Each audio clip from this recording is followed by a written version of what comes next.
Over the years, the NBA has implemented a lot of different rules and regulations that try to control the way the players dressed.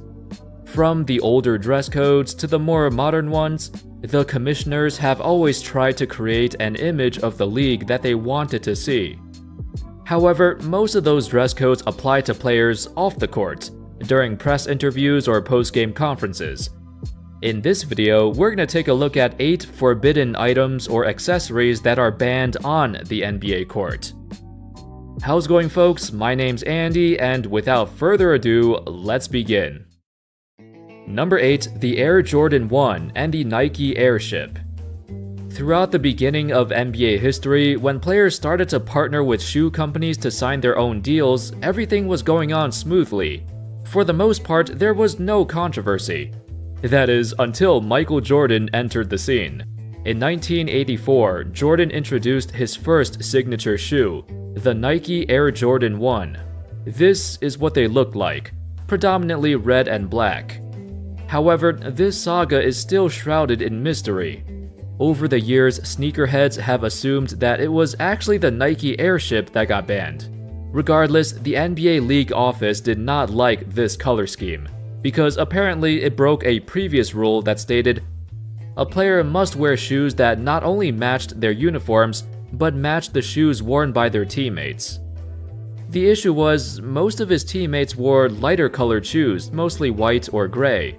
So because the colors of Jordan shoes were unorthodox, former NBA Vice President Russ Granick said, "These red and black Nike basketball shoes broke the dress code." As a result, Jordan would get fined $5,000 for every game he wore these shoes, until they were officially banned from the NBA. Over the years though, the rules regarding what color shoes you could wear became relaxed. Nowadays, there are still some regulations, like how it still must match your team's colors. But besides that, the NBA doesn't really care as much anymore. Number 7. The number 69 jersey. No player in the history of the NBA has ever picked 69 for their jersey number. Are they avoiding this on purpose, due to the sexual connotations? Well, not really. In 1999, Dennis Rodman joined the Los Angeles Lakers and requested to wear the number 69. But David Stern rejected his request. Instead, Rodman decided to wear number 73. Obviously, that's not as exciting. While the NBA has never explicitly stated that the number 69 was banned, it is implicitly assumed. Ever since then, no other NBA player has even tried to wear that jersey number. Maybe in the future, somebody will break this trend. Number 6. Performance-enhancing shoes. In 2010, a company called Athletic Propulsion Labs created a $300 sneaker, which they claimed, quote, allows players to instantly jump higher thanks to the spring-like device hidden near the front of the shoe. Almost immediately, the NBA caught wind of this and they decided to ban them because they gave an unfair competitive advantage. One of the founders of the company, Adam Goldston, talked about how this works. When you apply pressure to it, it compresses, and when you go to jump, it propels you upward and releases. It's a mechanical device. There's no other technology in shoes that works that way. Obviously, that's against the rules. However, the funny thing is, the NBA banning these shoes basically gave the company a ton of free marketing.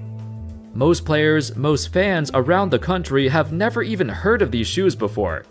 So when the NBA released a statement that banned these shoes from Athletic Propulsion Labs, the company saw their sales skyrocket. After the ban, they sold more shoes in a single day than the entire previous month. In fact, that's a huge part of their marketing plan even now. On their website, they use the whole "banned by the NBA" label as a way to market their products. It's pretty hilarious, actually. Number 5. Tinted goggles. Generally, we don't see many players wear goggles anymore. Back in the 80s and 90s, it was more popular. Kareem was one of those players who popularized it. In recent times, Amar'e Stoudemire was probably the last NBA star to frequently wear goggles. They do have a practical use though. For him, it was because one time he got poked in the eye, and then wanted to wear goggles to prevent that from happening again. However, in 2011, Dwayne Wade was suffering through migraines, and all the flashy lights in the NBA arenas were causing it. That's when he decided to wear these. A pair of tinted lens goggles. D-Wade submitted these to the league office to get approval. However, after analyzing his goggles, the NBA league officials determined that there was too much tinting and it would have given him a competitive advantage, because opponents would not be able to see his eyes. I could see where they're coming from, but it did lead to some issues from the Heat organization. Wade was suffering through some serious migraines, and banning these tinted goggles certainly did not help his situation. The funny thing is, over a year later, Rajon Rondo tried to do the same thing. After suffering a serious eye injury, these were the goggles he tried to wear. They were the straight-up sunglasses. Of course, the NBA also stopped him from wearing those. Speaking of Rondo, he also caused one of the most bizarre bans of all time. That leads us to number 4, the upside-down headband. Throughout the early years of Rondo's career, he was well known for wearing a headband. But he wore his headband upside down, with the NBA logo upside down. When asked about why, he claimed that it was just a ritual. He's worn his headbands upside down throughout his entire life, and it's become a part of who he is. However, in the beginning of the 2010-11 season, the NBA banned this treacherous act of wearing your headband upside down. Nobody really knew why, but there were some conspiracy theorists who believed they were targeting Rondo. Maybe there was some beef between Rondo and David Stern, who knows? While other players did wear their headbands upside down, Rondo was by far the most prominent player who did it. Instead, Rondo ditched the headband altogether for a few years. In his last couple seasons with Boston, he was seen with a naked head, no longer donning his signature headband. However, over time, he decided to put it back on, but this time it was up straight. Number 3, the black mask. In 2014, LeBron James suffered a broken nose. Usually, players who break their noses wear some sort of protection, usually a mask that looks something like this. However, since we're talking about LeBron, he's always gotta turn it up a few notches. In a game between the Miami Heat and New York Knicks, this is what he wore. A black mask made out of carbon fiber. This created some amazing photos and it suited him quite well. Back in Miami, he was pretty much seen as the villain across the NBA fanbase, and everyone liked the way he looked. It generated a lot of buzz and became a part of popular culture. However, the league was not having it. They requested him to change it to a normal, clear mask. According to Brian Windhorst of ESPN, quote, James appealed the decision and is still trying to get clearance to wear the black mask because he likes the lightness and fit of it.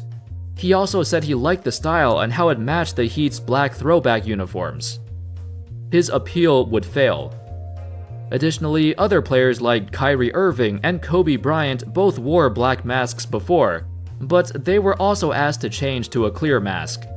So it didn't just happen to LeBron, although his mask was certainly the most noteworthy. Number 2, logos. Wearing the logo of a different company that's not sponsored by the NBA was always a pretty controversial point, but that rule was never set in stone. That would all change. In the summer of 2015, the NBA would sign an official agreement with Nike to produce all of their apparel. This would come into effect starting in the 2017-18 season, and nobody thought much of it. I mean, the only big difference was that we'd see a Nike logo on every jersey now, and some of the colors might have been off. But the other big deal was that NBA players were no longer allowed to wear or display logos of any other companies.